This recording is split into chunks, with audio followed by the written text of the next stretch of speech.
On this episode of In Lifting Color, we speak with Marquan Jones, touching on topics of gym ownership, the importance of diversity in his gym, and CrossFit at the highest levels. See you there.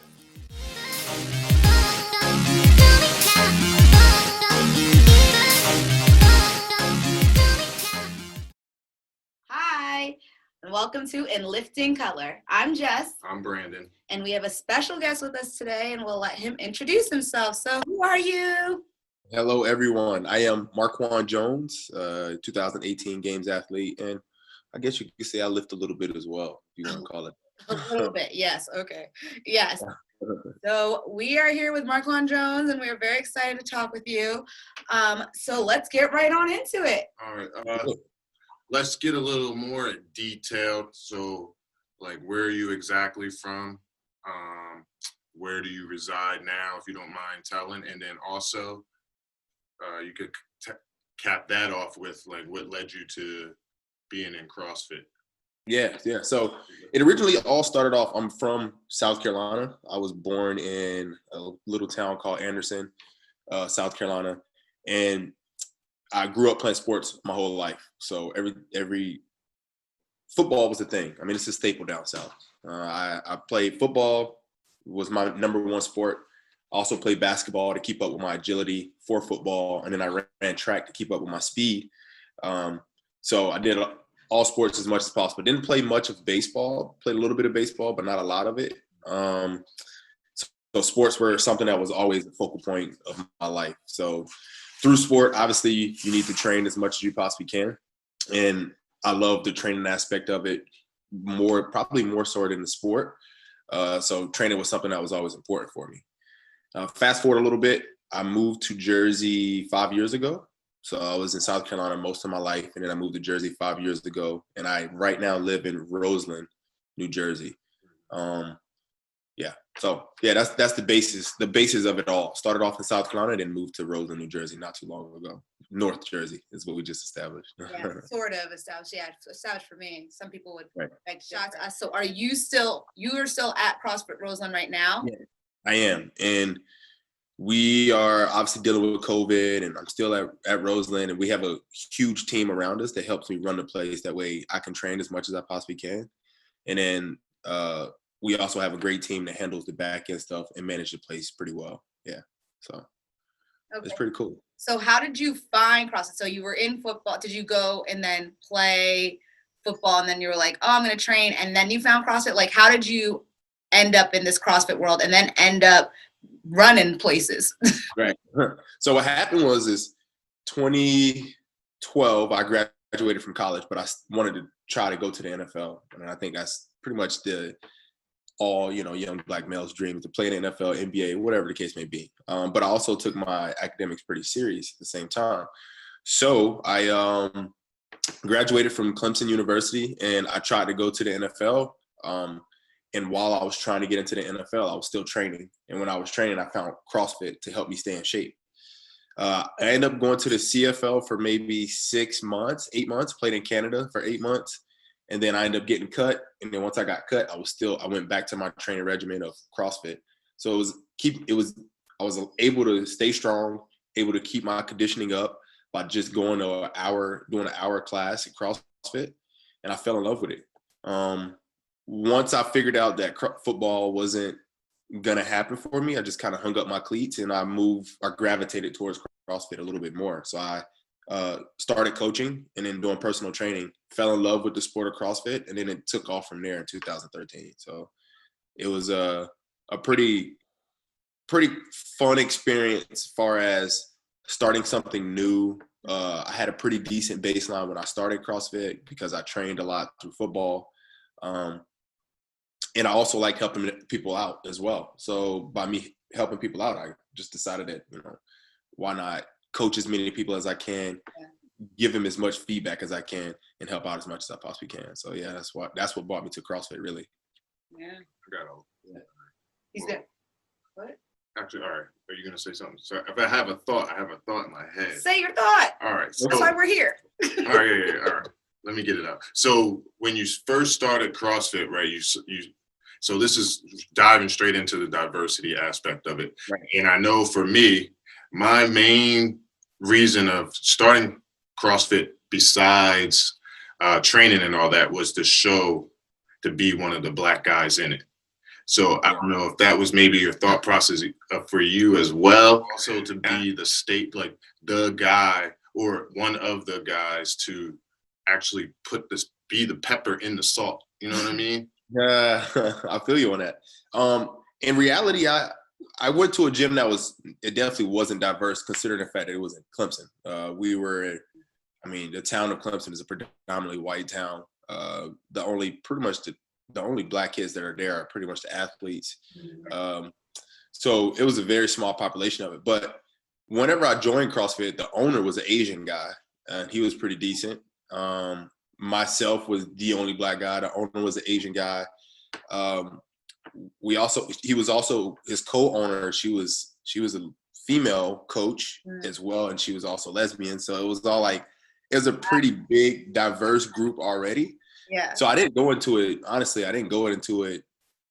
thinking about Black and white, honestly. I just kind of went in and did what I had to do and got out. Wasn't trying to make friends with many people, I just kind of let my working out kind of take care of itself. And then it went from there. Now, as time went on, I did notice that the sport of CrossFit definitely wasn't as diverse as it could be.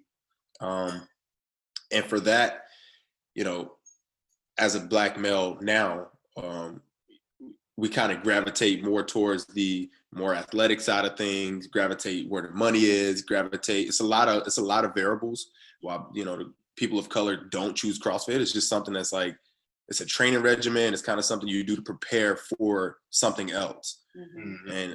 And I feel like that might be something that a lot of people of color don't gravitate to. But in reality, this becomes a lifestyle.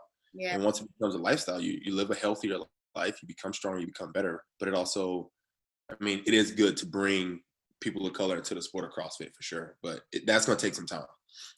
Yeah. Could you imagine if Saquon Barkley was a CrossFit? He would probably crush it if he had to do the work, but still he would probably do well. Yes, absolutely. He's very small. His big old legs. He already can clean 405, so it's he's super strong. Yeah. So, but no. To answer your question, I really didn't see it, and that wasn't something I look forward to. But I did want to be better than everybody else. So I did have that competitive side of hey, I'm going to be the best at whatever gym that I go to, and I try my best to do that for sure. Yeah. How'd you get to the more competitive trajectory of CrossFit? I dove straight into it. I started CrossFit in March 2013, and during that time, the Open was going on, and I didn't sign up for the Open because I had no idea what the Open was, and I believe it was week 3 of the Open when I signed up, and I was I'll just do the workouts and see how I do. I didn't put my name into a leaderboard. I really didn't care, honestly. I was just kind of trying to work out. Yeah. But in 2014, I ended up making it to regionals. So I trained for a solid year. 2014, made it to regionals, and then I came in 9th in that regional. Wow. And I was that's when it became serious for me. I was all right. I was good at my gym, but the gym was a little bit different than your region. A couple more states, hundreds of thousands of people in the area. So when I went to regionals and came in 9th, I was all right. I think I'm gonna start taking it serious, and that's when I decided I was gonna start taking it serious. All right.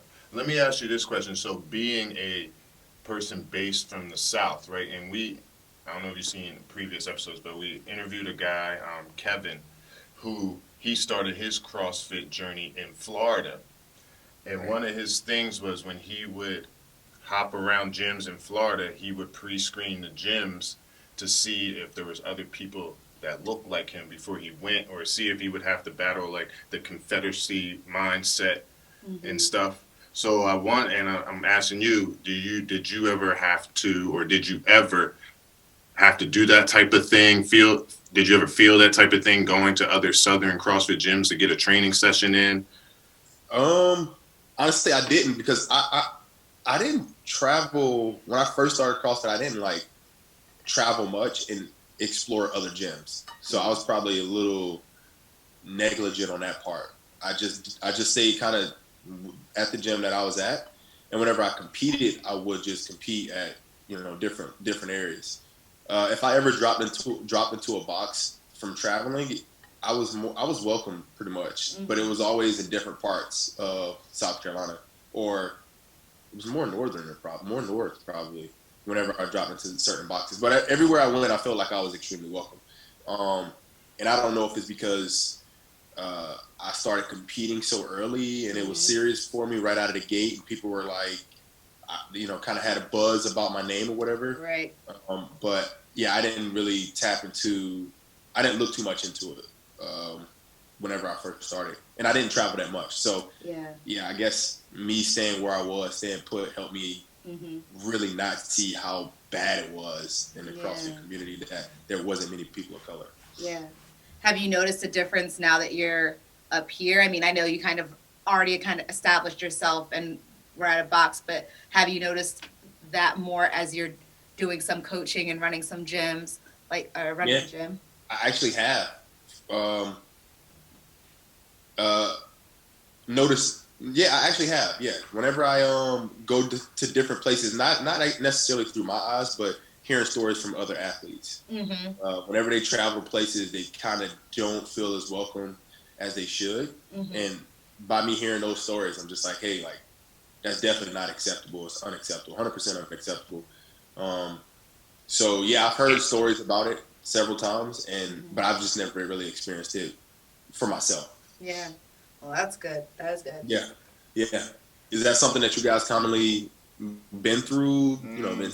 I think when we drop into a gym, you have Miss Bubbly here, I like to Miss talk to Social people here, so it's like she makes it easy segue to be there, and then of course I do what I do, and then people are wondering, well, where did this guy come from? And none of the people in our gym work out like he does, and because they don't know that I used to take it super serious, so it's like I go into it like every session is a true training session to get better for whatever competition. So, I mean, and then so a lot of times that balance, that puts the smoke up for people because people like to see somebody really good at the sport, and then they also like to meet somebody friendly. Yeah, so we're literally I joined CrossFit because I like talking to a bunch of people and I love the community, and he's like the competitive guy. So like you said, I think I'm talkative and then people want to watch him. So I don't think we've ever experienced it, but noticed it, yes. But I do think there are those undertones that I felt that because I want to be friendly, knowing that if we are dropping into a gym, we know that CrossFit is not as diverse of a sport or training aspect as it could be. So when we're dropping to a gym, I'm going in knowing we probably are going to be the only Black people. Every time. So I already am going in there all right, putting on my chest face, we're going to do this. And then once I've done that and they're okay, they know what's going on, then I feel like they kind of are loosening up around us. And then, of course, like I said, I think I do that as a solid veneer to start. And then they want to talk to Brandon more about all the stuff he can do and what's your squat? So I think it helps, but I'm always wondering, am I doing this to be a protective mechanism? Probably. But here we are. But that's what you do in regular cases too. I'm kind of the same way though. Yeah, I go into it, I'm just I don't want to say I'm extremely bubbly, but I definitely hold a conversation to a point where everybody in the room should be comfortable. Yeah. So I got both sides of you guys on that one right there. A little bit of piece of both of you guys on that one. Oh, perfect. So what have you thought about with everything going on? And I know you said you're kind of helping to run the facility, so you and your partner maybe, or your coaching community, as CrossFit's been going through a lot of these changes following, I think, more of the social justice actions and what we're seeing in the world. How have you been navigating that space as you're working at a gym and also very active in competitive fitness with CrossFit? So it's been good to really have a voice.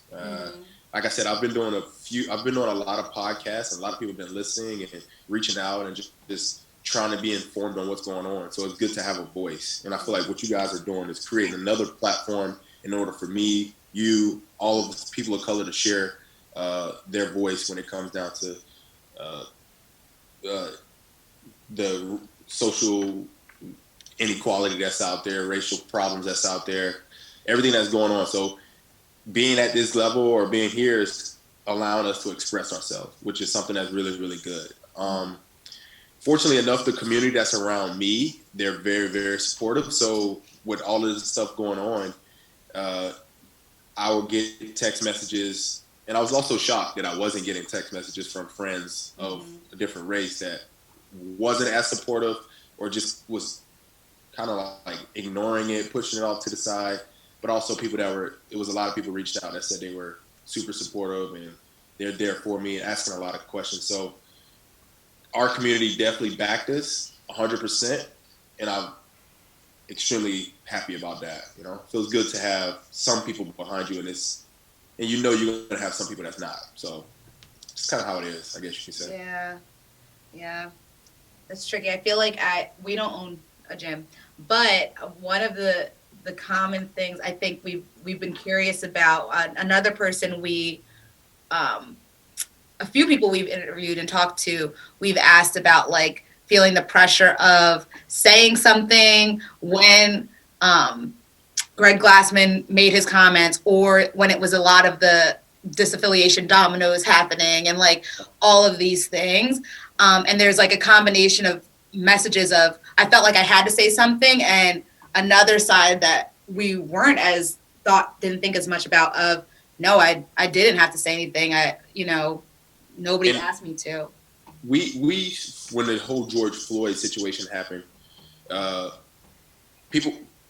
we as the back end management group, we kind of like sat down and we wanted to see what was going on first before we made a statement. That right there, our community didn't like. They wanted to hear a faster response, and I feel like that's what everybody wanted. They wanted a quick response, see who was supportive and see who was not. But it also goes to a very sensitive time, super sensitive. Mm-hmm. So you not necessarily want to collect all the information, gather all the information, process it, but you want to make sure you articulate the words right to where you don't piss off everybody, and then you also don't make everybody extremely happy. I mean, you get what I'm saying? You want to make sure what you say impacts your community. Right. You want to make sure it's said well. So, yeah, we thought about that after a while.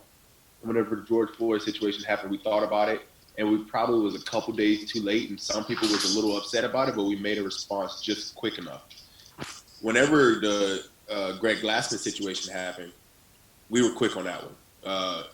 We de-affiliated. Well, we just didn't renew our affiliation with CrossFit just because we knew that's something we didn't stand for, and we didn't want to support a company that didn't really support our diverse community, the diverse little small portion of our community. We didn't want to support him, so we decided that we wasn't going to go with CrossFit anymore, and we acted quickly on that one. So I think the whole community acted very fast on that one. Yeah. They were like, you know what?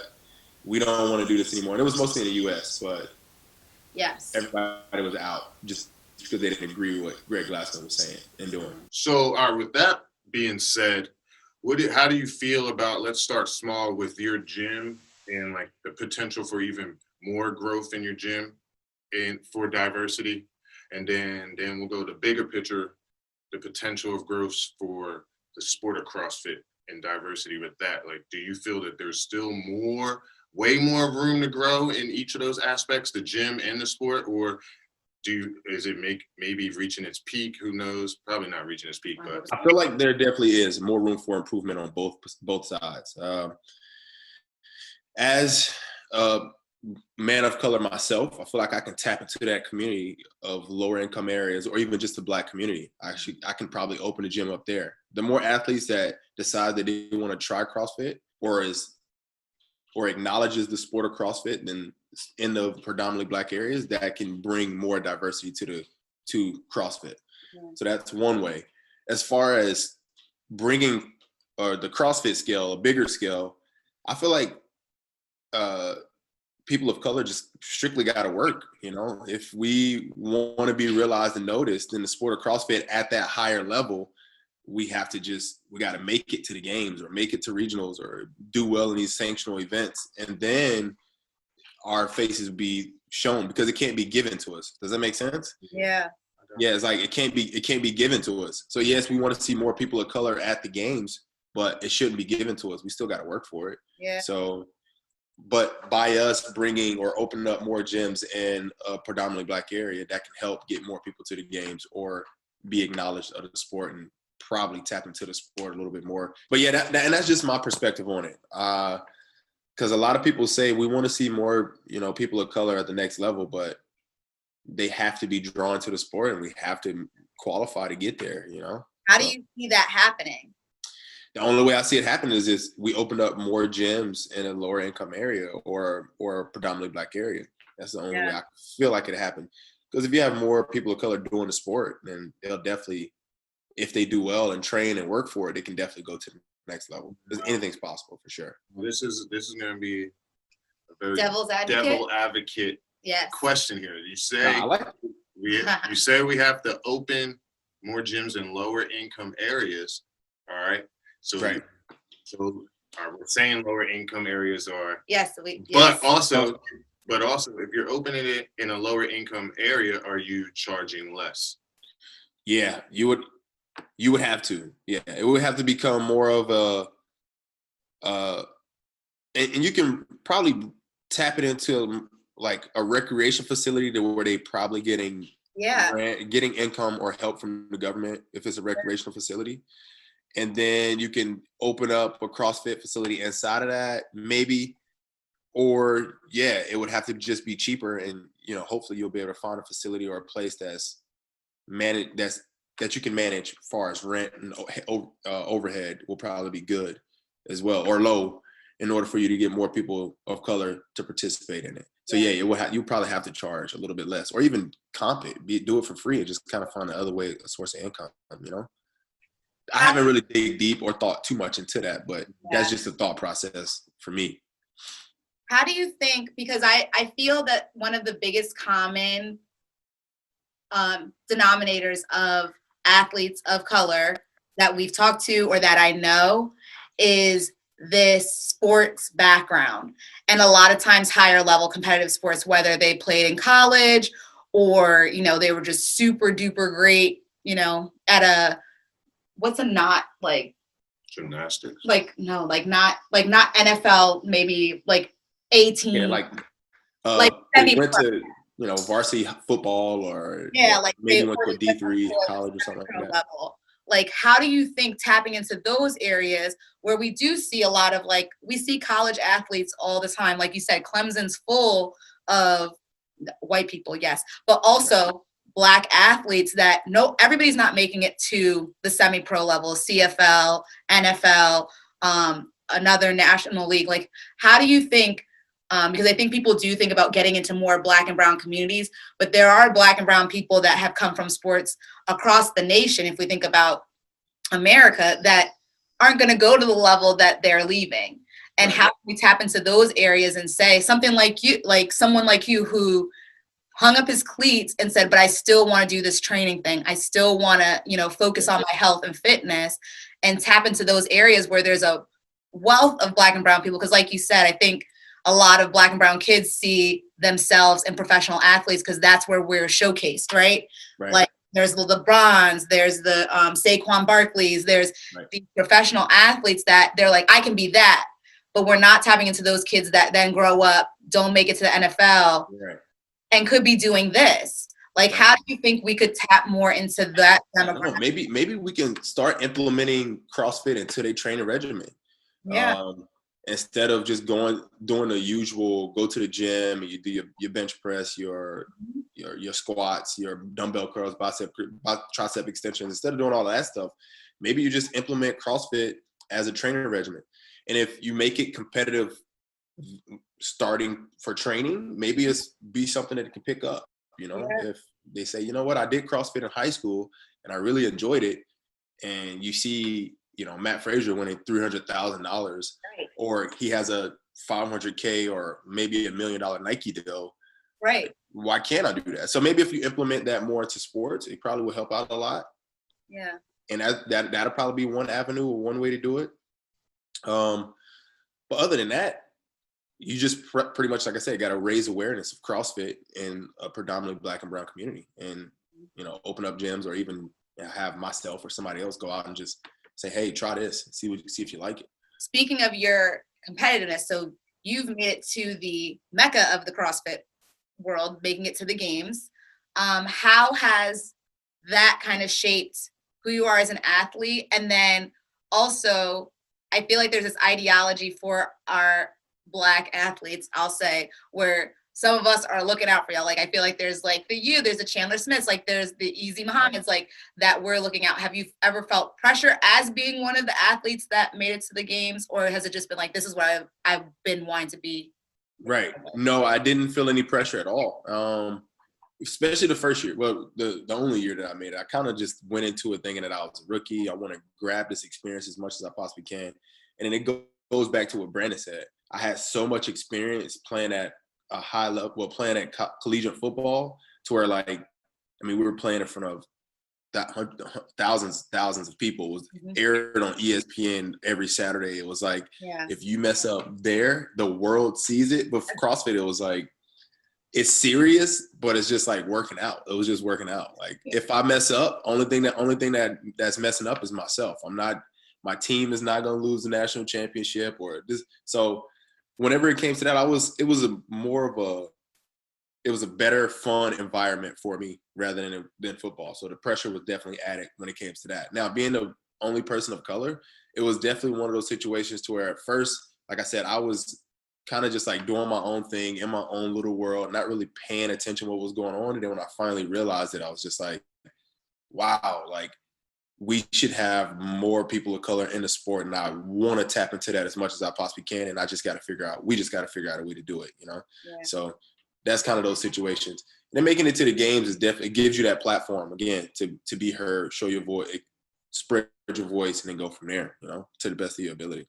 Yeah. On the negative side of that, did you ever feel, even when so through all the levels, have you ever felt, especially what I really want to see at the games, like a bias, like those racial bias, those microaggressions?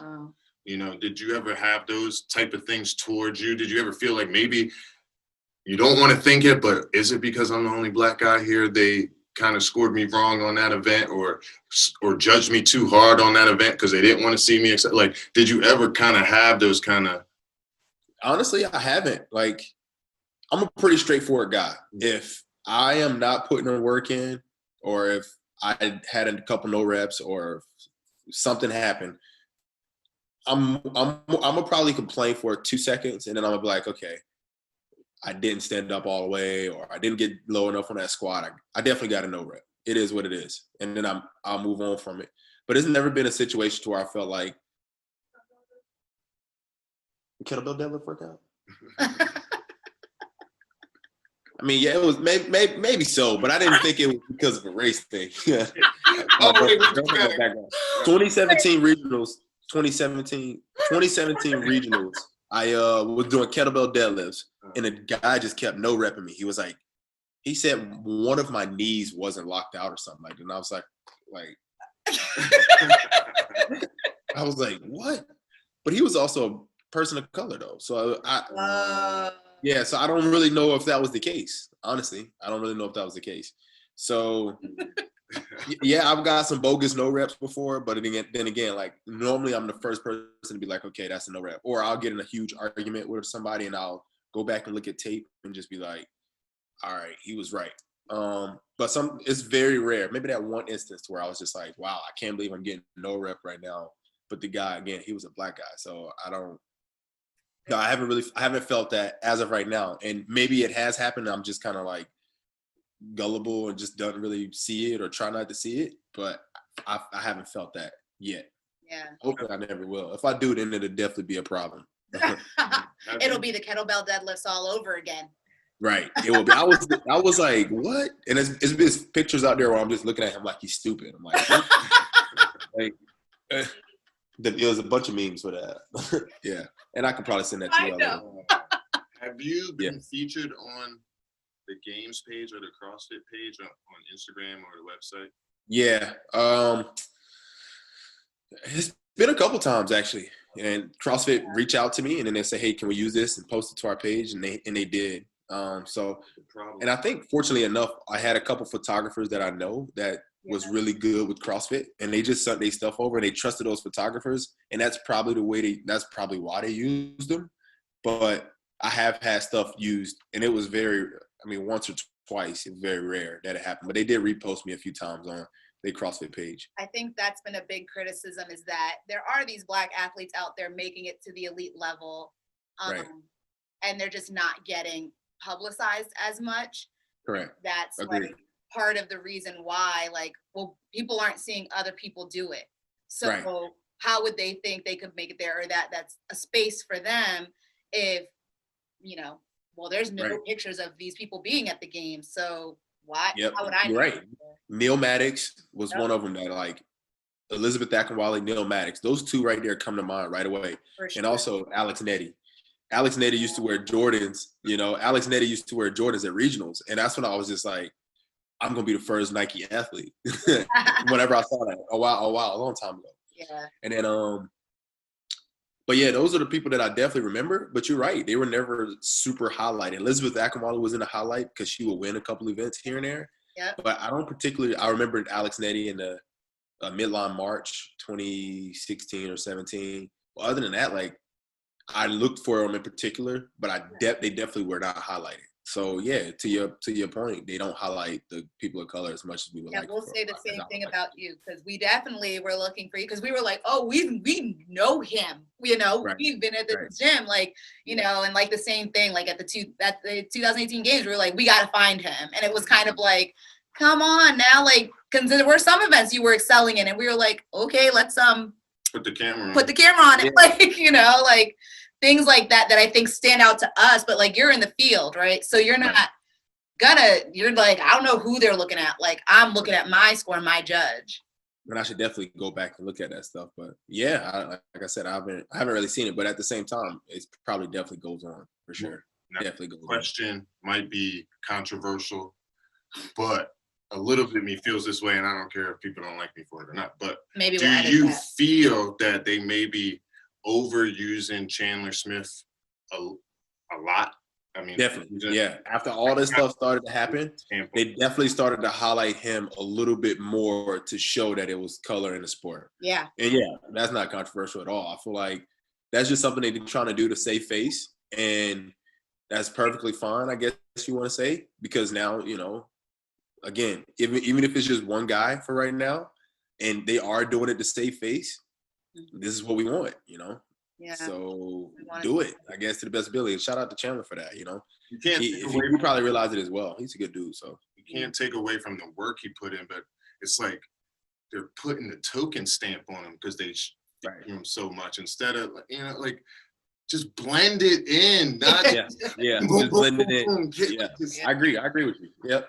Isn't this ways to go about it? And if Chandler would have really, like, if he would have made it to the games, then who knows? They probably would have blew that up. Right. And then he was, like I said, I'm in a group chat with Chandler, and he is like, he's crushing it. And Chandler puts a lot of pressure on himself to, because he's in the Army as well. Right. He got to satisfy everybody there. He got the Black community that's like, Chandler, you got to do this. So he got a lot of weight on his shoulders. Right. And, that's kind of tough. That's tough. But the guys, he's doing great. If Chandler ever is listening to this, I'll probably send it to him. He's doing a phenomenal job. What are your thoughts on helping to, so we kind of already talked about this, on helping to grow diversity and inclusion, and what are things you're doing at your gym to grow it? I think it's hard people have said, like, we can't move where our gym is at, but we can promote that, we want everybody at our gym. That's you've never stopped anybody, but how do you think you can promote that more to get people of color? For us, it all starts off with marketing. Like, our marketing has to tap into an area where it's predominantly Black.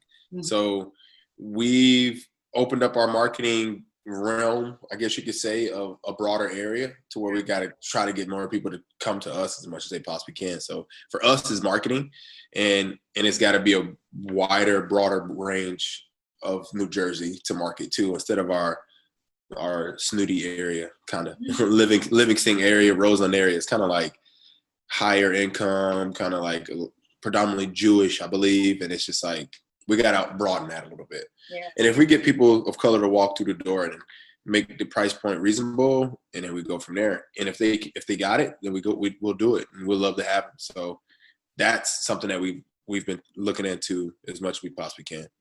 And for a while, we were bringing a lot of people of color in, and it was good. And they stayed around for a little bit. It's just something that they didn't commit to for longer periods of time. So it's not like we don't, because we definitely do, but they just haven't stuck around with me for a while.